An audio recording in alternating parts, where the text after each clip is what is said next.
The horrible Supreme Court ruling yesterday that basically turns presidents into kings has already started having its negative effects on this country. You see, Trump has multiple lawsuits ongoing, but one of those is his hush money case, which was supposed to have a ruling in its sentencing on July 11th. But this case has had to undergo changes because of this most recent Supreme Court ruling, and it is not good. Because here's the thing, the Supreme Court ruling is only meant to benefit those people in power who will misuse their power. Basically, all of the corrupt politicians like Trump. And this really goes to show you the difference between Trump and Biden. Because it has been one day and Trump is already using this case to help benefit him in his lawsuits. But Biden actually gave a really good speech yesterday explaining how he's not going to misuse this new power that he has, unlike Trump. Take a look at this powerful speech. The presidency is the most powerful office in the world. It's an office that not only tests your judgment, perhaps even more importantly, it's an office that tests your character. Because you not only face moments when you need the courage to exercise the full power of the presidency, you also face moments where you need the wisdom to respect the limits of the power of the office of the presidency. This nation was founded on the principle that there are no kings in America. Each of us is equal before the law. No one is above the law, not even the President of the United States. With today's Supreme Court decision on presidential immunity, that fundamentally changed. For all practical purposes, today's decision almost certainly means that there are virtually no limits on what a president can do. This is a fundamentally new principle, and it's a dangerous precedent, because the power of the office will no longer be constrained by the law, even including the Supreme Court of the United States. The only limits will be self-imposed by the president alone. This decision today has continued the court's attack in recent years on a wide range of long-established legal principles in our nation. Nearly 4 years ago, my predecessor sent a violent mob to the U.S. Capitol to stop the peaceful transfer of power. We all saw it with our own eyes. We sat there and watched it happen that day. Attack on the police, the ransacking of the Capitol, a mob literally hunting down the House Speaker, Nancy Pelosi, gallows erected to hang the Vice President, Mike Pence. I think it's fair to say it's one of the darkest days in the history of America. Now the man who sent that mob to the U.S. Capitol is facing potential criminal conviction for what happened that day.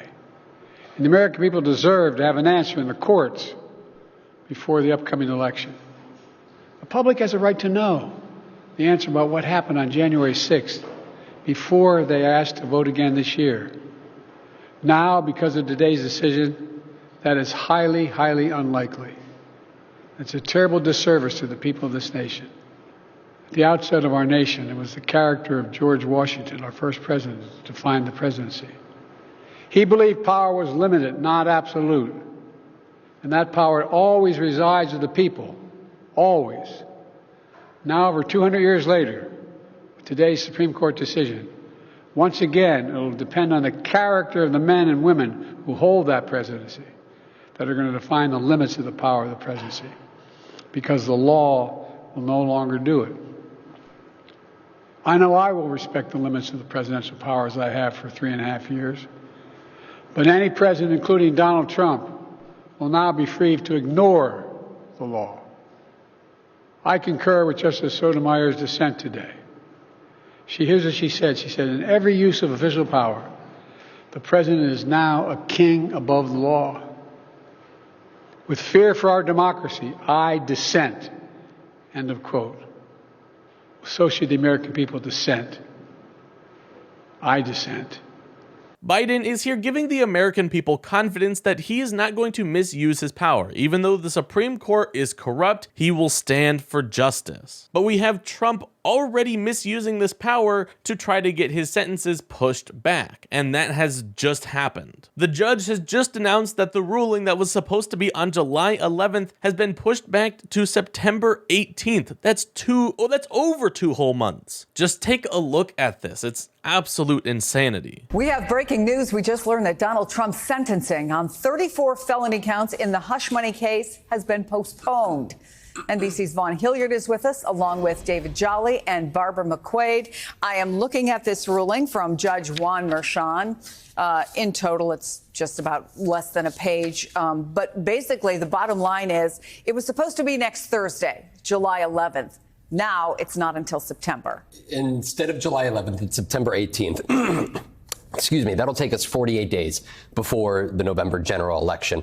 Number one, this came hours after the decision by the Supreme Court. And in the decision by the Supreme Court, it led to Donald Trump's presidential immunity. On presidential immunity. It led Donald Trump's attorneys to write a letter to Judge Merchan yesterday afternoon in which they specifically say, under this decision, the official acts evidence should never have been put before the jury.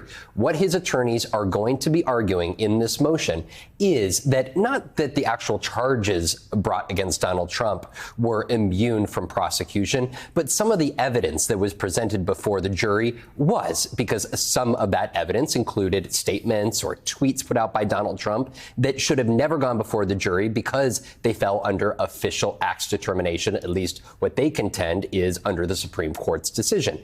And that is what led, when you look at the Supreme Court's decision, they do write in part that, quote, most of a president's public communications are likely to fall comfortably within the outer perimeter of his official responsibilities. That led to the district attorney's office also writing Judge Merchan saying that they were fine with postponing the sentencing as long as they were given 2 weeks to write a response, a rebuttal to the defense attorney's a motion on behalf of Donald Trump. That is what Judge Merchan has now indicated that he will provide, pushing the sentencing all the way back to September 8th. Again, that's 48 days before November's general presidential election. That's right. This case is being pushed back because some of the evidence that was used can now, potentially be considered official business. And because it's official presidential business, then that means it can't be used in the final decision. This is just like if you have a scenario of a person who robs the bank. You end up having a video that was sent to you by your friend. You show this video to the judge and he says, yep, that looks like him. That's pretty convincing evidence. Let's go ahead and get this guy behind bars.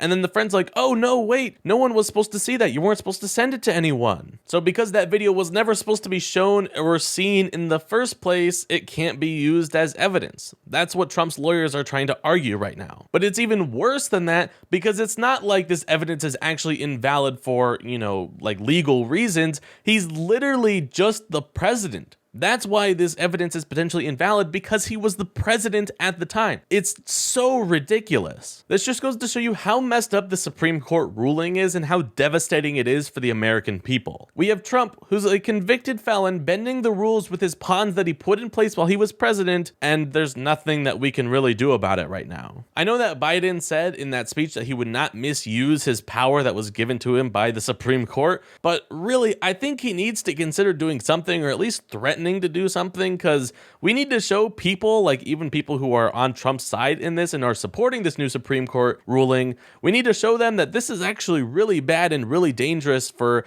all of history going forward now. Overall, this is just a really dark and a really sad start to the week, and it's hard to see it getting any better. But, hopefully we get some good news, but I'm not counting on it.